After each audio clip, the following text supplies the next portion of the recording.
நம்ம சென்னை சில்க்ஸின் பெருமை மிகு ஆடி சேல். தரமான ஆடி, பெருமை மிகு ஆடி. காலையில கலந்துரையாடல நீங்க பல்வேறு விஷயங்களை முன் வச்சீங்க. அவங்களுடைய பாமகவுடைய பேஸ் ஓட்டு 41,000 கடந்த தேர்தல் அவங்க வாங்கினது, அதுல இருந்து எவ்வளவு அதிகமாகிறதோ நம்ம அதை பொறுத்து இந்த ஓட்டு எப்படி ஸ்பிளிட் அப் ஆயிருக்கு அப்படின்றத நம்ம விவாதிக்கலாம்னு சொல்லியிருந்தீங்க. இது காலையில. ஆனா ஈவினிங்குள்ள அந்த நிலவரம் வந்து நமக்கு தெரிஞ்சிருச்சு. 56,000 சொச்சம் வாக்குகள் வாங்கியிருக்காங்க. இதுல ஒரு இன்ட்ரெஸ்டிங்கான ஒரு விஷயம் டேட்டா என்ன அப்படின்னாக்கா, 275 பூத்துகள் இருக்கு விக்கிரவாண்டியில மொத்தமா. அதுல குறிப்பிட்ட 57 பூத்துகள்ல மட்டும், அதாவது வன்னியர் சமுதாய மக்கள் அதிகமாக அடர்த்தியாக இருக்கக்கூடிய 57 பூத்துகள்ல மட்டும் பாமக முன்னிலை பெற்றிருக்கிறது. திமுக விட லீடிங் எடுத்திருக்கு. இவ்வளவு ஓட் மார்ஜின்ல அவங்க வின் பண்ணியிருந்தாலும் கூட அந்த 57 பூத்துல பாமக லீட் எடுத்திருக்கு அப்படின்றது ஒரு இன்ட்ரெஸ்டிங்கான விஷயம். 10.5% இடஒதுக்கீடை பிரதானப்படுத்தினதுனாலேயே மட்டும்தான் வன்னியர் அடர்த்தியாக இருக்கக்கூடிய அந்த இடங்கள்ல மட்டும் பாமக இந்த மாதிரி லீட் எடுக்க முடிஞ்சுதா? இல்லை, 10.5ன்றதுல நான் ஆரம்பத்திலேருந்து சொல்லிக்கிட்டே இருக்கிறேன். ஐயா ராமதாஸ் வந்துட்டு பார்த்தீங்கன்னா, இந்த விக்கிரவாண்டி தொகுதி, இந்த இடைத்தேர்தல் நடந்த விக்கிரவாண்டி தொகுதியில் வந்துட்டு அவருக்கு இருக்கக்கூடிய அந்த இன்ஃப்ளூயன்ஸ் அபிமானம் தொடர்பானது, அரசியல் தொடர்பானதை விட அபிமானம் தொடர்பானது.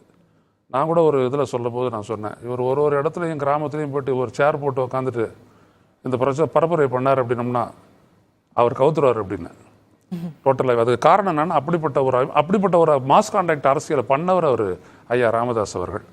மற்றவங்க மாதிரி இந்த ஒரு பொது மேடையை போட்டுக்கிட்டு ஒரு இடத்துல பேசிவிட்டு போகிற அந்த கதையே கிடையாது. அவர் அந்த மாதிரி போயிட்டு அவரும் சேரில் உட்காரு, மற்றவரும் சேர் போட்டு உட்கார வச்சு எல்லாத்தையும் பண்ணுவார். அந்த இடத்தான் வந்துட்டு ரொம்ப முக்கியமானது. இப்போ இந்த 275 57 தொகுதியில் பாமக வந்துட்டு இந்த அளவுக்கு ஒரு முழுமையான ஒரு லீடு எடுத்திருக்குது அப்படின்னோம்னா அது ஒரு பெரிய பாசிட்டிவான ஒரு விடயம். அது எவ்வளோ பெரிய டிஃப்ரென்ஸ். அப்போ 10 இடங்கள்ல அது இல்லை. அப்போ இந்த இடம் தான் அவங்களுடைய அந்த பகுப்பாய்வுக்கு உட்பட்ட ஒரு இடம். இல்ல, அந்த 57 பூத்துகள்ல வன்னியர் சமுதாய மக்கள் அதிகமா இருக்கக்கூடிய பூத்துகள் இல்ல அப்படின்றதான் டேட்டா நமக்கு களம் அதுதான் சொல்லுது. இவங்க வந்து பிரதானப்படுத்தினது, தொடர்ந்து பிரச்சாரங்கள்ல முன் வச்சது அதுதான், உள்ஒதுக்கீடு, வன்னியர் இடஒதுக்கீடு. அவங்க அதை சொல்றாங்க. அது வந்துட்டு அதாவது அவங்களுக்கு சொல்லக்கூடிய அது விடயம் அது மட்டுமா தான் இருந்துச்சு. 10.5 உங்களுக்காக நாங்கள் நிற்கிறோம், இதுக்காக நாங்கள் நிற்கிறோம், இதை அவங்க செய்யலை அப்படின்ற அந்த ஒரு 2 விடயத்தில் வச்சு தான் வந்துட்டு அவங்க வந்துட்டு இந்த தேர்தலுக்கான ஒரு பரப்புரையை அவங்க செஞ்சாங்க. மற்றபடி ஆட்சி என்ன செஞ்சது, ஆட்சி இந்த பகுதிக்கு என்ன செஞ்சது, இந்த மக்கள் என்ன பெற்றார்கள் அப்படின்ற அந்த இடத்துக்கு அவங்க வரவே இல்லை. அப்போ என்ன அப்படின்னோம்னா, அப்போ அந்த இடம் மட்டுமே போதுமானது அல்ல அரசியல் ரீதியாக அப்படின்னு. இப்போ நான் அடிக்கடி சொல்லக்கூடிய விஷயம், பாமக ஐயா ராமதாஸ் வந்துட்டு வன்னிய பெருமக்களுக்காக வந்துட்டு போராடினது, இடஒதுக்கீடு பெற்று தந்தது, அது மட்டும் அல்லாமல் அந்த மக்களை வந்துட்டு மிகப்பெரிய அளவுக்கு அரசியல் படுத்தினார். அது ரொம்ப முக்கியம். அவங்களால இப்போ நீங்கள் போய்ட்டு ஒரு வன்னிய இளைஞர் நீங்கள் எங்கே வேணாலும் நீங்கள் பார்த்து நீங்கள் அரசியல் பேசுகிறீங்க அப்படின்னோம்னா கிட்டத்தட்ட அவர் வந்துட்டு விவாதத்தை வந்துட்டு சரியாக வைக்கக்கூடிய அளவிற்கு அவர் இருப்பார். அவருடைய நியாயம் எல்லாத்தையுமே. இப்போ தம்பி வந்து உட்காந்துருக்கிறாரு, இவர் மாதிரி அவங்களும் பேசுவாங்க. இவர் எம்எல்ஏவாக இருந்தவர், இவர் அனுபவம்லாம் உள்ளவர், அவங்களும் அதே மாதிரி பேசுவாங்க. நான் அது நிறைய பார்த்துருக்கேன். அப்போ அந்த மாதிரி அரசியல் படுத்தினவர். அதே நேரத்தில் அவர் எடுக்கக்கூடிய முடிவுகள் வந்துட்டு அந்த மக்கள் அனைவருக்கும் ஏற்புடையதா அப்படின்ற ஒரு இடத்துல தான். இப்போ சமூக வாக்கு அப்படின்ற அடிப்படையில அதற்குள் சுருங்கி விட்டதாக அப்படி இல்ல அவர் விரிவுபடுத்தினவர். 3 இடத்தை நம்ம பார்க்கணும். பாட்டாளி மக்கள் கட்சி வந்த ஒரு இடம், அது வந்துட்டு பாட்டாளி மக்கள் கட்சியான இடம். அதுக்கப்புறம் வந்துட்டு ஒரு பெரிய எவல்யூஷனுக்கு அது இப்போ தமிழினத்து அரசியலை வந்துட்டு ஒரு அடையாளப்படுத்தக்கூடிய ஒரு கட்சியாக வந்துட்டு, அதுவும் அடையாளப்படுத்தியவரை ஐயா ராமதாஸ் இருந்தாங்க. நாங்கள்லாம் மக்கள் தொலைக்காட்சியில் தான் வந்துட்டு ஊடக உலகத்திலே நாங்கள் அறிமுகமானோம். மக்கள் தொலைக்காட்சியில் தான் வந்துட்டு பார்த்தீங்க அப்படின்னோம்னா தமிழின பிரச்சனை, தமிழ்நாட்டினுடைய பிரச்சனை, தமிழ் மக்களினுடைய பிரச்சனை எல்லாம் அதிகமாக நேர்த்தியாக வந்துட்டு விவாதிக்கப்பட்ட ஒரு இடம். அது மட்டும் இல்லை, ஈழ பிரச்சனை வரும்போது நான் உங்க கருத்து நான் வாங்கிக்கிறேன். ஆனா இப்போ ஒரு வாக்கு வங்கி அரசியல் அப்படின்னு வரும்போது இப்போ தொடர்ச்சியா சுருக்கம் தொடர்ச்சியா சுமார் ஒரு 5-6 விழுக்காடு வாக்கு வங்கியை மட்டும் பாமக தக்க வச்சிருக்காங்க. அது என்ன காரணம்? அந்த வாக்கு வங்கி தான் அப்படின்றதுக்கு என்ன காரணம்? அவங்க முன்னெடுத்த அரசியல் ரீதியான முடிவுகள் தான் காரணம்.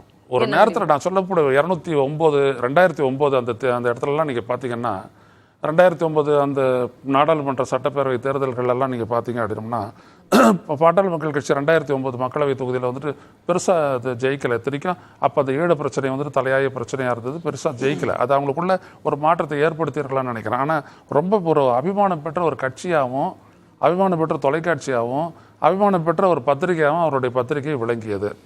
அந்த அளவுக்கு இருந்தது அந்த கட்சி. ஆனால் அவங்களுடைய முடிவுகள் வந்துட்டு பார்த்தீங்க அப்படின்னோம்னா பெரிய அளவுக்கு விமர்சிக்கிறாங்க. அந்த ஒரு 4 ஆண்டு காலம்னு வச்சுக்கோங்களேன். ஒரு ஸ்பேஸில் 4 ஆண்டு காலமாக கடுமையாக வந்துட்டு ஒரு ஆட்சியை விமர்சிக்கிறாங்க, அதிமுக விமர்சிக்கிறாங்க. விமர்சிச்சுட்டு கடைசியில் என்ன பண்ணுறாங்க, அந்த கட்சியோட ஒரு கூட்டணி போடுறாங்க. அப்போ திடீர்னு எடுக்கக்கூடிய அந்த முடிவு வந்துட்டு அந்த மக்கள் அவர் மேலே அபிமானம் கொண்ட மரியாதை கொண்ட அந்த மக்கள் வந்துட்டு அந்த முடிவுகளை ஏற்றுக்கொண்டார்களா அப்படின்றது ஒரு மிகப்பெரிய ஒரு கேள்வி. அதனால தான் பாமக முன்னெடுக்கக்கூடிய சமூக அரசியல் ஒரு தோல்வி அப்படின்னு நான் சொல்ல வரேன். பாமக மட்டும் இல்லை, யார் முன்னெடுத்தாலும் அது தமிழ்நாட்டில் வந்துட்டு தோற்கத்தான் செய்யும். புரியுதுங்களா? இவங்க ஓரளவுக்கு வெற்றிகரமாக முன்னெடுத்தவங்க. ஒரு காலகட்டத்தில் வந்துட்டு நான் எழுதினது என்னன்னா, வடக்கிலே வன்னியர் தெற்கிலே தேவர். ஜெயலலிதாவுடைய 2001 தேர்தலில் வந்துட்டு பார்த்தீங்கன்னா நான் சொன்ன வார்த்தை தான், வடக்கிலே வன்னியர் தெற்கிலே தேவர், ஜெயலலிதாவின் வின்னிங் ஃபார்முலா அப்படின்ட்டு. நீங்கள் அந்த தேர்தல் முடிவுகளை நீங்கள் எடுத்து பார்த்தீங்கன்னா, எந்தெந்த இடத்துலலாம் பாட்டாளி மக்கள் ஜெயிச்சதோ அந்த தொகுதி ஜெயலலிதா எடுத்துக்கிட்டு அது பக்கத்து தொகுதியை வந்துட்டு பாமக கொடுத்துட்டு மிகப்பெரிய அளவு 2 பேரும் வென்று அந்த தேர்தலில் வந்துட்டு அவங்க வந்துட்டு ஆட்சியை பிடிச்சாங்க. ஏன்னா அன்னைக்கு அவங்க ரொம்ப பெரிய பின்னாடியில் இருந்த ஊழல் வழக்கு அது இது 96 தோல்விக்கு பிறகு அந்த வெற்றிக்கு பின்னாடி பார்த்தீங்கன்னா பாமகனுடைய பலம் போயிருந்துச்சு. அப்போ அந்த பலத்தை வந்துட்டு மறுபடியும் அவங்களாலையும் அந்த அதே தான் தேமுதிக ஃபேக்டர் தான், அவங்க அந்த பலத்தை வந்துட்டு ஒரு பெரிய ஒரு கட்சியாக அவங்க வந்துட்டு மாற்றவே முடியலை. அதுக்கப்புறம் பல்வேறுபட்ட சமூக ஈடுப்புகள் இப்படியெல்லாம் போய் கடைசியில் ஒரு தமிழினத்திற்காக நின்ற, தமிழினத்துடைய உணர்வுக்காக நின்ற ஒரு கட்சி வந்துட்டு பார்த்தீங்க அப்படின்னம்னா வெறும் வன்னியர் அப்படின்ற அந்த கோட்பாட்டுக்கு உட்பட்டு அப்படியே இதாகி, அது மட்டுமே இல்லாத அந்த சமூக அரசியலில் வந்துட்டு சமூக அந்த இணக்கப்பாடை ஏற்படுத்திய ஒரு தலைவர், தமிழ் குடிதாங்கி என்று போடப்பட்ட அந்த தலைவர் அந்த இடத்துல வந்துட்டு இறங்கி வந்ததுக்கு பிற்பாடு அந்த கட்சிக்கு வந்துட்டு மறுபடியும் ஒரு ரீஎமர்ஜென்ஸ் அப்படின்றது வந்துட்டு ஒரு டிஸ்டன்ட் பாசிபிலிட்டியா தான் தெரியுது. சரி, தூரத்துல இருக்கிற ஆமா, ஒரு எதிர்காலத்துல எப்படி வேணாலும் வரலாம். பேசலாம். நம்ம சென்னை சில்க்ஸின் பெருமை மிக ஆடி சேல். தரமான ஆடி, பெருமை மிக ஆடி.